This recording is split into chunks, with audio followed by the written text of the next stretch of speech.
Hi friends டைலரிங்கிலிருந்து இன்றைக்கி பயிற்சி வந்து 5 மின் போர்ஷன் எடுக்கிறோம்.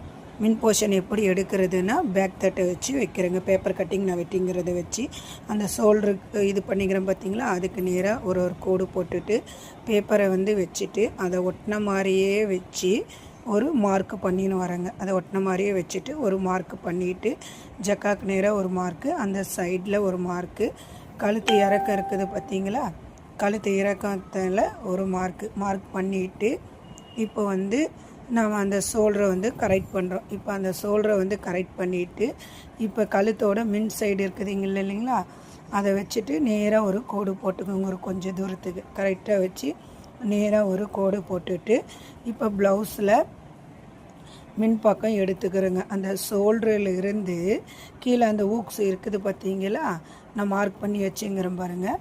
அதுக்கு நேராக வச்சு பார்த்தீங்கன்னா இவங்களுக்கு வந்து மின் கழுத்து அளவு 6 இன்ச்சு வருதுங்க. இப்போ நம்ம 6 இன்ச்சுக்கு ஒரு கோடு போட்டுக்கிறோம்.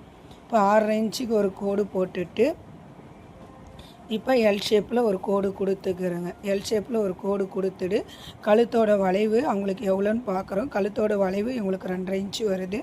2.5 இன்ச்சுக்கு ஒரு மார்க் பண்ணிக்கிறோம். 2.5 இன்ச்சுக்கு ஒரு மார்க் பண்ணிவிட்டு இப்போ 1 இன்ச்சுக்கு கழுத்து வளைவுக்கு வந்து ஒரு இன்ச்சுக்கு ஒரு மார்க் பண்ணிவிட்டு இப்போ ஸ்கவு ஸ்கேலை வச்சுட்டு இப்போ நம்ம கரெக்டாக வந்து அந்த வளைவை கொடுத்துக்கிறோங்க. வளைவை கொடுத்துட்டு இப்போ ஷோல்ட்ரு வந்து எவ்வளோ இருக்குதுன்னு பார்க்குறோம். ஷோல்ட்ரு வந்து இவங்களுக்கு பார்த்திங்கன்னா 2 இன்ச்சு இருக்குது. 2 இன்ச்சுக்கு ஒரு மார்க் போட்டுக்கிறோம். 3/4 இன்ச்சுக்கு ஒரு மார்க்கு போட்டுக்கிறோம். தைக்க போட்டுட்டு கையோடைய வந்து நீளம் எவ்வளோன்னு பார்க்குறோம். நம்ம ப்ளவுஸில் அளக்கணும்னு இல்லை, பேக் தட்டில் இருக்குது இல்லைங்களா, அதே கையளவு தான் இவங்களுக்கும். பேக் தட்டில் வச்சு பார்த்தோங்கன்னா இவங்களுக்கு வந்து 5.5 இன்ச்சு வருது. 5.5 இன்ச்சுக்கு ஒரு மார்க் பண்ணிக்கிறோங்க. 5.5 இன்ச்சுக்கு ஒரு மார்க் பண்ணிவிட்டு மேலே 2.25 இருக்குது இல்லைங்களா, அதே மாதிரி கீழேயும் 2.25 இருக்குதான்னு சொல்லிட்டு பார்த்துக்கிறோம்.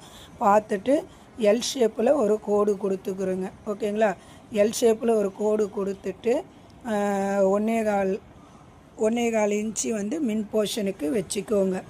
1.25 இன்ச்சு மின் போர்ஷனுக்கு வச்சுட்டு இப்போ அந்த ஸ்கேலை வந்து கவு ஸ்கேல் வச்சுட்டு நீங்கள் அந்த கோடை வந்து நீங்கள் போட்டுக்கோங்க.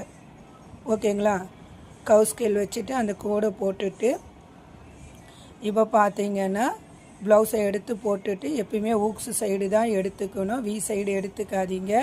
மேலே வந்து அந்த ஊக்ஸிலிருந்து பட்டி ஜாயின் பண்ணிக்கிற வரைக்கும் எவ்வளோ இருக்குதுன்னு மார்க் பண்ணி காமிக்கிறேன். எவ்வளோ இருக்குதுன்னு பாருங்கள். இவங்களுக்கு வந்து 3 இன்ச்சு வருது. 3 + ஒரு 1/2 3.5 இன்ச்சு. அந்த சைடு ஜாயின் பண்ணுறதுக்கு நம்மளுக்கு 1/2 இன்ச்சு தேவைப்படுது.